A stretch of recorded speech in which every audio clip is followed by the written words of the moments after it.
मेरी तमाम ताकत भाइयों से और ये जितने भी लोग भाइयों पे खड़े हुए इस सबसे इस्तीजा भी है हमारी अमली ग्रुप के अहली का साथ है और रैली में शामिल होते जाए। ये वही लोग कैदोपन की तरफ जुमे जुमे लगे हुए हैं जो हमारे मुतालबात में शामिल था कि बिस्मिल्लाहिर्रहमानिर्रहीम। अस्सलाम वालेकुम नाज़रीन इकराम, इस वक्त मैं मौजूद हूँ हजीरा में। जॉइंट अवामी एक्शन कमेटी की कॉल पे आज आज़ाद कश्मीर भर में एहतजाजी मुजाहरे किए जा रहे हैं और इसी सिलसिले में हजीरा में भी जॉइंट अवामी एक्शन कमेटी की कॉल पे एहतजाजी मुजाहरा किया गया। और आज के जो एहतजाजी मुजाहरे जो किए गए इनका बुनियादी मकसद उन असीरान की रहाई है जिनको हालिया तहरीक के दौरान जो 11 मई को लॉन्ग मार्च हुआ था, उस लॉन्ग मार्च के दौरान गिरफ्तार किया गया था और बहुत सारे लोग ऐसे हैं जिनके खिलाफ बेबुनियाद मुकदमात बनाए गए हैं। आज का जो एहतजाजी मुजाहरा है, मेरे साथ इस वक्त मौजूद हैं जॉइंट अवामी एक्शन कमेटी के सदर मोहतरम सरदार ज़हूर साहब। मैं पूछना चाहूँगा सर, जो बुनियादी दो मुतालबात थे वो तो हल हो गया, आटा और बिजली, लेकिन वो कौन से मुतालबात हैं जिनका हल होना अभी बाकी है? और आज एक मतलब फिर आज़ाद कश्मीर भर में एहतजाजी मुजाहरे किए जा रहे हैं। क्या हुकूमत आपके वो बुनियादी मुतालबात जो चार्टर्ड ऑफ डिमांड 10 निकाती था उसको मानने के लिए अभी तक लैतो लाल से काम ले रही है या क्यों नहीं संजीदा हो रही हुकूमत? बिस्मिल्लाहिर्रहमानिर्रहीम। इल्तिफ़ा अवान साहब, मैं सबसे पहले तो आपका शुक्रिया अदा करूँगा कि आपने इस पूरी तहरीक के दौरान अपना भरपूर किरदार अदा किया और हमारी आवाज़ जो है मकाम बाला तक पहुँचाने में हमारा साथ दिया।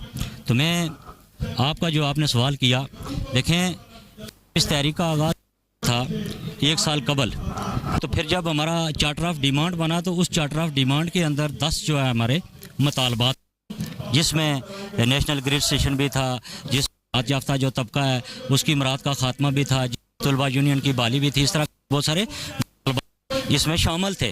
और के ऊपर सब्सिडी थी कि जो है ये रहे थे कि बंगला डैम की जो पैदावारी लागत है उसके ऊपर जो है ना हमें टैक्स फ्री बिजली दी जाए, ये इस तरह के मुतालबात थे। लेकिन आपने देखा होगा कि मुख्तलिफ इस पूरे साल के अंदर मुख्तलिफ मराइल में जो है ना हमारे जो मरकज़ी जॉइंट अवामी एक्शन कमेटी से में से जो मुज़ाकराती कमेटी थी उसके और हुकूमती मसालती कमेटी के दरमियान मुज़ाकरात होते रहे। तो उन्होंने, जिस तरह मैं आपको ये बताऊं कि 19 दिसंबर 2023 को हमारी जो मुज़ाकराती कमेटी थी उनके साथ बैठ के एक एग्रीमेंट किया था जो रिटर्न हमारे पास आज भी मौजूद है। तो उसके ऊपर जो है ना उन्होंने अमल नहीं किया। एक दूसरा ये था कि 4 फरवरी को जो मुज़ाकरात इस्लामाबाद के अंदर हुए थे रात की तारीकी में वहाँ बैठ के, तो उसके ऊपर जो है ना बहुत सारी चीज़ें ऐसी थी जिनके ऊपर बाज़ाब्ता उन्होंने नोटिफिकेशन जारी किया और उस नोटिफिकेशन को जारी करने के बाद भी जो है ना उन्होंने उसके ऊपर अमल नहीं किया। अब अमल जब उन्होंने नहीं किया तो फिर ये चीज़ें आगे बढ़ती हुई जब लॉन्ग मार्च की तरफ गई, जब लॉन्ग मार्च का ऐलान किया गया तो लॉन्ग मार्च का जब मैं समझता हूँ कि 1 या 2 दिन बाकी थे तो इन्होंने पहले तो नहीं लिया, इसलिए नहीं लिया कि ये चंद लोग जो है ना यहाँ बैठे हुए हैं धरने दे के, तो ये क्या किया। लेकिन जब मैं समझता हूँ कि 10 तारीख को आवाम की तरफ से एक प्रेशर बढ़ा तो इन्होंने क्या किया कि डडियाल के अंदर वहाँ इन्होंने बेबुनियाद मुकदमात कायम किए हमारे दोस्तों के ऊपर और फिर उनको गिरफ़्तार किया और चादर और 4 दीवारी के तकद्दस को पामाल किया, उनके घरों के ऊपर छापे मारे। और फिर उसके बाद जब सूरत हाल यहाँ तक पहुँची कि वहाँ लोगों ने दूसरे दिन इस सारी जो दहशतगर्दी थी, रियासती दहशतगर्दी, इसके ख़िलाफ़ वहाँ लोगों ने जब जी मुजाहरे किए तो वहाँ पे जो है ना उन्होंने लाठी चार्ज किया, हमारे सैकड़ों लोगों को ज़ख्मी किया। और फिर मैं आपको बताऊं कि शर्म की बात है यहाँ का जो हुक्मरान तबका बैठा हुआ है या जो इंतज़ामी अफसरान बैठे हुए हैं उनके लिए कि हमारी एक बहन को आज इतने 15 से 20 दिन से जो है ना उसको पाबंद सलासा उन्होंने रखा हुआ है। इसका क्या जुर्म था? यही जुर्म था कि वो आटा और चीनी का और ये बिजली की, सस्ती बिजली की जो है ना वो डिमांड कर रही थी। क्या दहशतगर्दी उसने की है? तो इसलिए मैं आपको बताऊँ कि इन्होंने वहाँ पर उन लोगों को गिरफ्तार किया और फिर ये लॉन्ग मार्च यहाँ से जब आगे बढ़ा तो आपने देखा होगा कि जब आवाम का प्रेशर बढ़ा तो फिर रावला कोर्ट के अंदर आके हमारे साथ कौन लोग जो है ना मुज़ाकरात के लिए हमारी मरकज़ी कैबिनेट के साथ बैठते हैं, जिनका मैं समझता हूँ कि इस खिते के किसी भी सिस्टम के साथ उनका कोई ताल्लुक नहीं था। हमारे जो इलेक्टेड जो लोग थे मुजफ्फराबाद के अंदर बैठे हुए, शर्म इनको आनी चाहिए कि ये नाइल लोग थे कि इनकी नाइली की वजह से मैं समझता हूँ कि वहाँ से IG या चीफ सेक्रेटरी या कोई इस तरह से फ़ौज से रिलेटेड कोई ऑफिसर आके जो है ना उसने मुज़ाकरात किए, और फिर आपने देखा जब वहाँ मुज़ाकरात हमारे नाकाम हुए तो वहाँ से हम आगे बढ़े, और फिर मुजफ्फराबाद के अंदर आपने देखा कि वहाँ जिस तरह से हमारे लोगों को स्टेट फायर करके उन्होंने उनको शहीद किया गया। उनका बुनियादी मकसद यही था कि जब हम इस तरह के अमल में जाएंगे तो ये लोग डर के पीछे हट जाएंगे। लेकिन लोगों को मैं सलाम पेश करता हूँ, आज़ाद कश्मीर की आवाम को सलाम पेश करता हूँ कि उनका जो जज्बा था वो इस कदर था। और मैं यहाँ ये भी कहूँगा कि एक तरफ वेपन थे, एक तरफ जदीद असला था, फोर्स थी, कमांडो थी, FC थी, रेंजर थी, लेकिन दूसरी तरफ जो तिम्बर का डंडा था और जो जोश और जज्बा और जो ताकत मैंने तिम्बर के डंडे में देखी वो उस वेपन में भी नहीं देखी, और सारी चीज़ों में। और उस सारी चीज़ को देखते हुए जब इन्होंने देखा कि अब ये इनको कंट्रोल करना मुश्किल है, तो फिर ये हमारे साथ वहाँ मरकज़ी जो क़यादत है उनके साथ बैठे। वहाँ बैठने के बाद जो हमारी चीज़ें तय हुई इनके साथ, एक तो बिजली के जो बिल्लात हैं उनका तयन किया गया उसके रेट का, और फिर जो है आटे की जो कीमतें कम करके उसका तयन किया गया। ये इनके ऊपर इन्होंने नोटिफिकेशन किया। लेकिन उससे हट के ये चीज़ें साथ तय हुई हैं कि जो हमारे लोग बाशमूल जो सब इंस्पेक्टर और 3 जो हमारे लोग मुजफ्फराबाद के अंदर कत्ल हुए, इसके ऊपर जुडिशल कमीशन बनाया जाए, और वो जुडिशल कमीशन जो है इंक्वायरी करके तहकीकात, गैर जानबदार तहकीकात करके तो इस सारे को आवाम के सामने रखा जाए, और जिन लोगों ने ये किया उनके खिलाफ जो है ना कार्रवाई की जाए। ये मुतालबा भी था।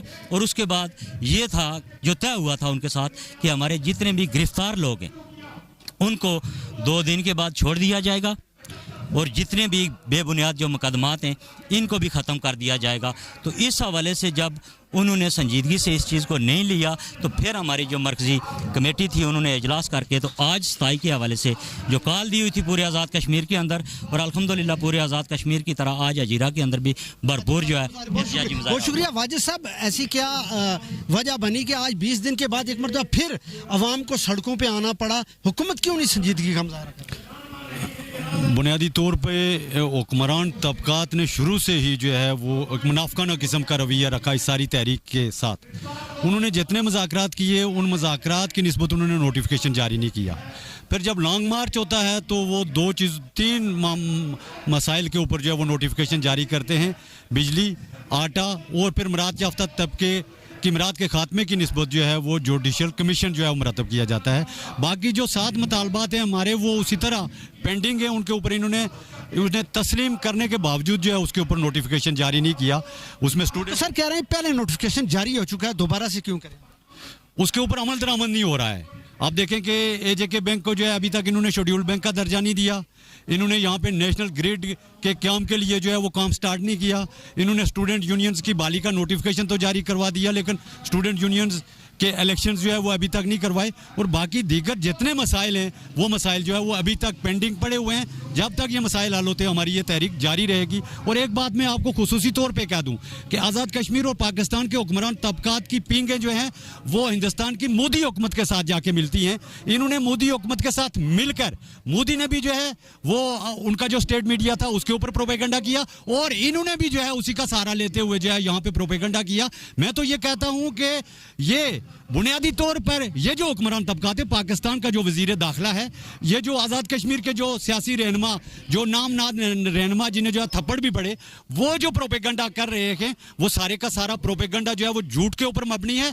और हम अदालतों के अंदर जाएंगे। ये जो इन्होंने बेबुनियाद किस्म के इल्ज़ामात लगाए हैं यहाँ की अवामी तहरीक के रहनुमाओं के ऊपर, हम इन इश्यूज़ को लेकर जो है वो अदालतों में जाएंगे और इनसे पूछेंगे कि भाई राह फंडिड तो आप हैं, आप जो है वो राह से लेकर जो है आपने आज पाकिस्तान का जो है वो तबाह और बर्बाद कर दिया पाकिस्तान की आवाम को।